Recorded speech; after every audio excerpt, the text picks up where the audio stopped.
He was scared of us. Scared that a Super Saiyan would be born to rise up and overthrow him. A touching story.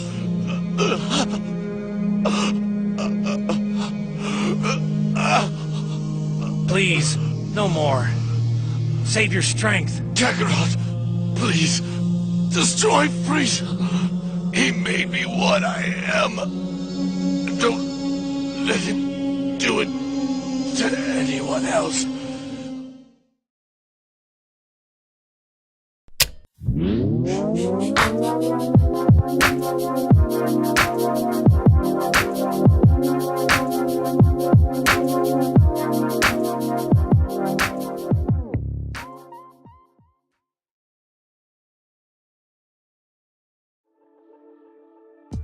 Dragon Ball Z's global success is one of the most impressive feats in all of television.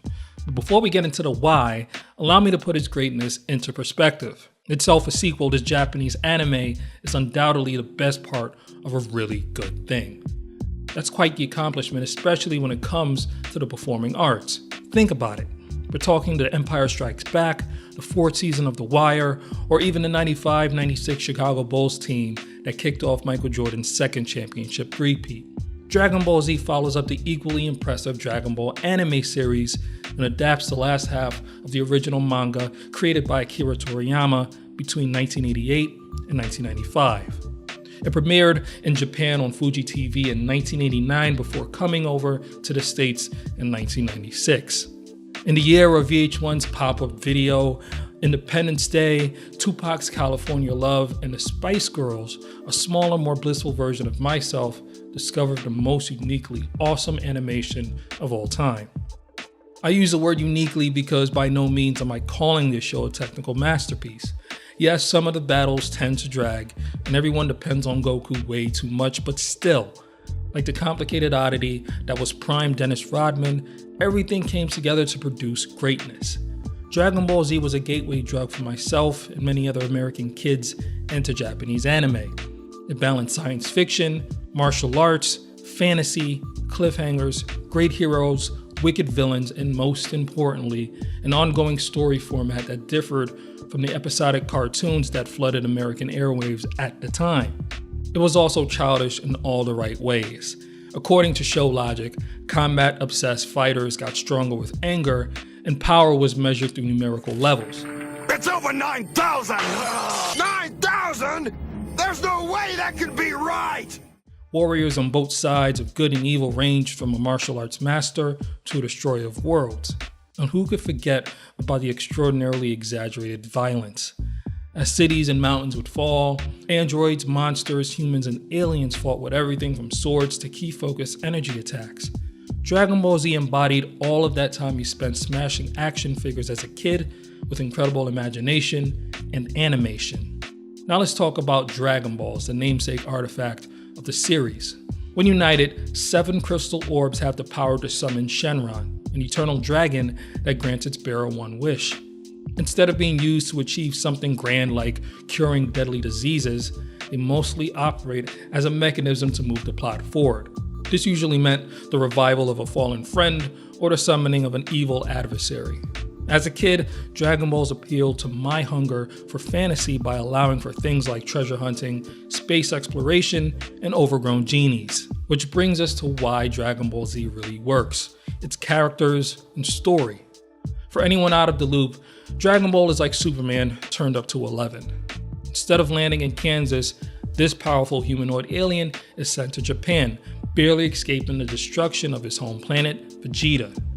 Following the childish tunings of the earlier Dragon Ball anime series, Dragon Ball Z tells the more adolescent story of Goku, who at this point has learned to love and defend his family, friends, and planet from threats homegrown and beyond. Goku's brief turn as a happily married father is suddenly interrupted by the arrival of another alien who goes by the interesting name of Raditz. This guy looks like Goku, but isn't nearly as nice. He also has one hell of a secret. Raditz is actually Goku's brother, and if that didn't take the cake, he reveals that our pure-hearted man-child of a protagonist is not human, but Saiyan, a ferocious but nearly extinct race of militant warriors who live to conquer. What happened to Goku's real family? Why didn't he end up on Earth? And how was planet Vegeta destroyed? These questions and more are answered over the span of the series as Goku encounters death, gods, aliens, and even time travel. Yet and still, plot rarely gets over without interesting characters. You already know Goku, so let's speed dig through some of the supporting cast. First up is Master Roshi, martial arts trainer, master of the Kamehameha Wave, father figure to Goku, and a certified pervert. Imagine if Mr. Miyagi and Glenn Quagmire were one person. Bulma is the opinionated and super talented childhood friend who's low-key one of the strongest women in all of anime. Krillin is a loyal yet inferior best friend of the Chosen One who exists only to support and be unintentionally exploited, not unlike Samwise from the Lord of the Rings. As a son of an alien immigrant, Gohan is your typical second-generation kid who rebels against potential and family expectations by eventually opting for a life outside of martial arts. The second alien on our list is the wise and battle-tested Piccolo who hails from planet Namek. In spite of a dark past, he stands as the first and most loyal in a long line of villains that ultimately warm up to Goku and company. This brings us to someone who's become my favorite character over the years. In spite of the fact that he was born a Saiyan prince, Vegeta stands out as one of the deepest and most relatable characters in all of anime. In a show as wonderfully chaotic as Dragon Ball Z, Vegeta is fascinating primarily because of what is going on in his head. As the second most prominent character in the series, Dragon Ball Z does an incredible job of revealing the mental and emotional anguish that would haunt someone who's had to deal with the destruction of his planet, the death of his family, the near extinction of his race, and most importantly, his inability to be their savior. Vegeta deals with a truth that a lot of us have to face in life. Not everyone is born to be the best at something. People like Goku are once-in-a-lifetime talents that often come with no rhyme or reason. Vegeta was literally born to protect and lead the Saiyan race to universal dominance. If their near extinction wasn't punishment enough, he's forced to learn through defeat, humiliation, and love to accept the superior standing of Goku, a Saiyan with no royal bloodline who excels at martial arts while being aloof, gullible, and criminally irresponsible at times. The highlight of Vegeta's evolution from villain to anti-hero comes near the end of the series, where he finally accepts that Goku is the true savior of a race that his family failed. I see it now. This day has made it all too clear. You're better than me, Kakarot. You are the best.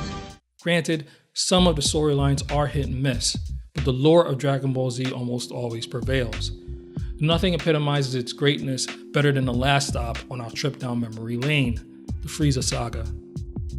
Legendary film critic Roger Ebert once said, "Each film is only as good as its villain. Since the heroes and gimmicks tend to repeat from film to film, only a great villain can transform a good try into a triumph." While not a movie, Dragon Ball Z excels during this arc because it reveals Frieza's transformative effect on almost every aspect of the plot. The sadistic conqueror of worlds was a personal creation of Akira Toryiama, modeled after his second editor, Yu Kondo, and the real estate speculators of Japan's ongoing economic bubble.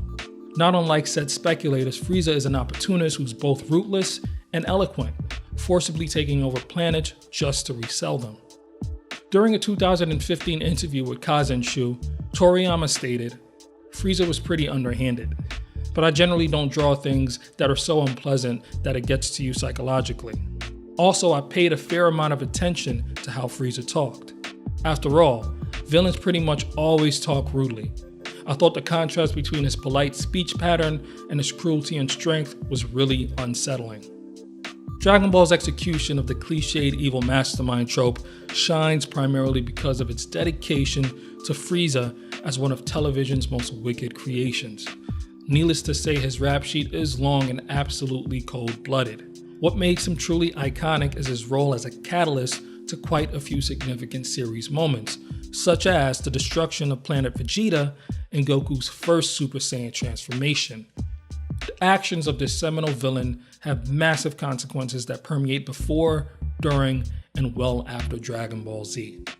Frieza's dramatic and brutal showdown with Goku is a near-flawless payoff to a conflict that's hundreds of episodes in the making. Some people, like former Dragon Ball Manga editor Kazuhiko Toryiama, have stated that the series should have ended with his arc. Dragon Ball Z persisted for several more seasons before ending in Japan on January 31st, 1996. To compare, the final American air date was April 7th, 2003. The fact that a Japanese anime could cross borders and reach new audiences decades from its original run is a testament to its greatness. Dragon Ball Z works because its ideology is simple and completely relatable. It speaks a primal, nostalgic language that connects to the inner kid in all of us. The Saiyan struggle resonates because it channels hardships faced by disenfranchised people all over the world. More importantly, the show is essentially about going as hard as you can, a creed with universal appeal. Achieving the hidden power of a Super Saiyan symbolized the breaking of chains and surpassing of limitations, something we all strive for in one form or another. While there's been more movies and shows based in the Dragon Ball universe, nothing has come close to the excellence of Dragon Ball Z.